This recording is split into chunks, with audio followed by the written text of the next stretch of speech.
tere hommikust! Kes nägema juhtusid, siis nädal aega tagasi jäime täpselt siin koha peal pooleli. Oli see siis nüüd ilmataadi reukalik vingerbuss selle eest, et me tema tööpõllule kippusime või lihtsalt mõni laboripahareti väike uljakus, et meie ilmamasina voolikut sassi ajada, seda ei tea enam mitte keegi. Kuid üks mis kindel, täna hommikul kontrollisin ma veel üle, et see voolik oleks just täpselt siin ja õiges kohas.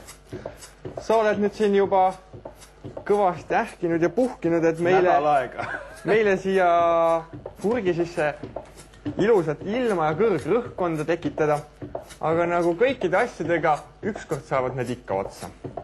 Ja ükskord saab otsa ka see kõrgrõhkkond. Ma jätan pumpamise järgi. Ja siis tuleb madal rõhkkond. Ja näete, tulevad paksud pilved. Nii see kord käib. Ja aastast aastasse. Aga siit kohal läheks edasi juba järgmise teemaga, mis on samuti seotud meid ümbritseva õhuga. Aga ennekõike teeks ühe lihtsa ja lõbusa katse, mida ka teie armsad televaatajad kõik kodudes võite järgi proovida. Kas te muna sööte? Mina küll söön. Ma söön ka. Aga seekord ma võtsin siia siis kaasa lausa mitu muna, aga mitte selleks, et teile mugimisega hommikusöögiisu tekitada, vaid hoopis selleks, et teha üks lõbus munakatse. No nii, mis on meie ülesanne? Muna näete? Paneme selle muna siia pudelisse. Ei taha suugi hästi siia mahtadega minna. Proovi seda natuke. Proovime. Noh, kui ainult jõudu kasutada, siis läheb, aga muidu mitte, täitsa õige. Jah, no nii. Aga kui jääb puudu jõust, siis tuleb appi hüva nõu. Teeme väikse tüki paberit.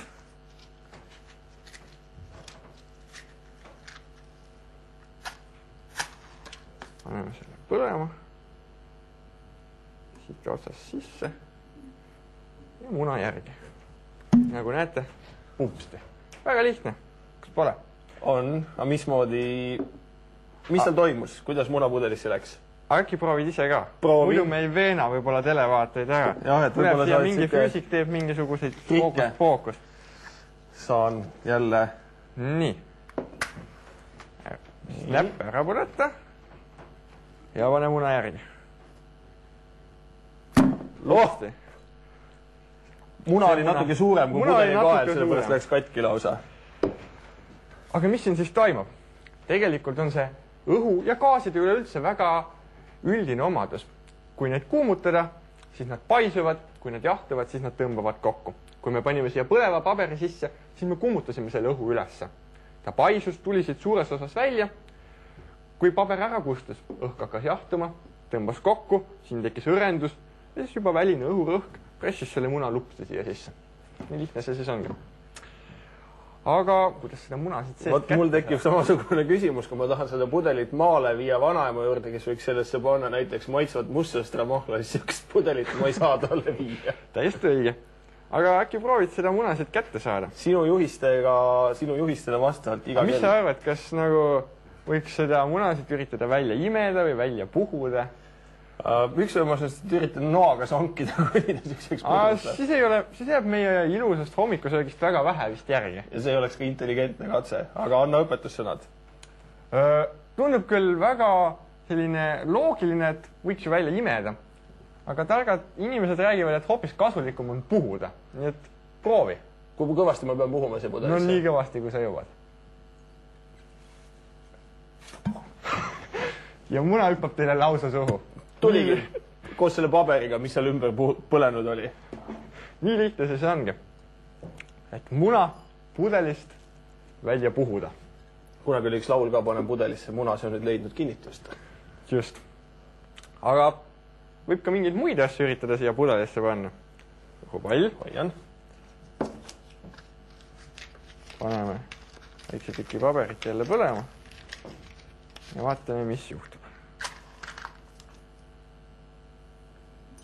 Nii.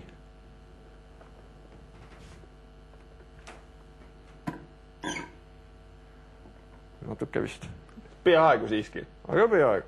Kätte on seda nüüd hoopis raske siit. Ei tule. Hoopis raske saada. Kas selle peab nüüd katki tegema lõppkokkuvõttes? Ehk me suudame punnitada, me saame siit juhu välja lasta. Okei. Aga mis sa arvad, miks see tuli siin ära kustub? Need paberit on veel küll, aga. Sellepärast, et hapnik saab otsa pudelis. Täiesti õige. Kõiksugused põlemisprotsessid, kaasa arvatud need, mis meie sees olevaid toitained energiaks muudavad, vajavad ju hapnikku. Kui me siia selle korgi ette paneme, siis see hapnik põleb ära, muutub süsihappegaasiks ja tuli kustubki. Nonii, kas sul, Toomas, nüüd sai küll selline väga munaderohke teema. Räägid ju varsti meile vist midagi kuldmunadest. Jah, ma just tahtsin seda ka öelda, et me teeme täna saates kuldmunadest juttu. Peaaegu samasugused anti seal, et need olid natuke praetud, need olid natukene teise kujuga. Aga me tõmbame vist siit oma füüsikaminutitele jutti alla, saan mõjeti aru. Just.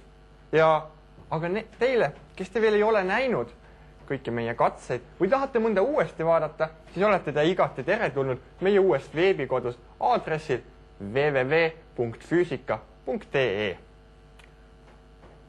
Lööme munad, toored munad kokku, vaid kõvad munad kokku ka. Head isu! Head isu! Kohtumiseni!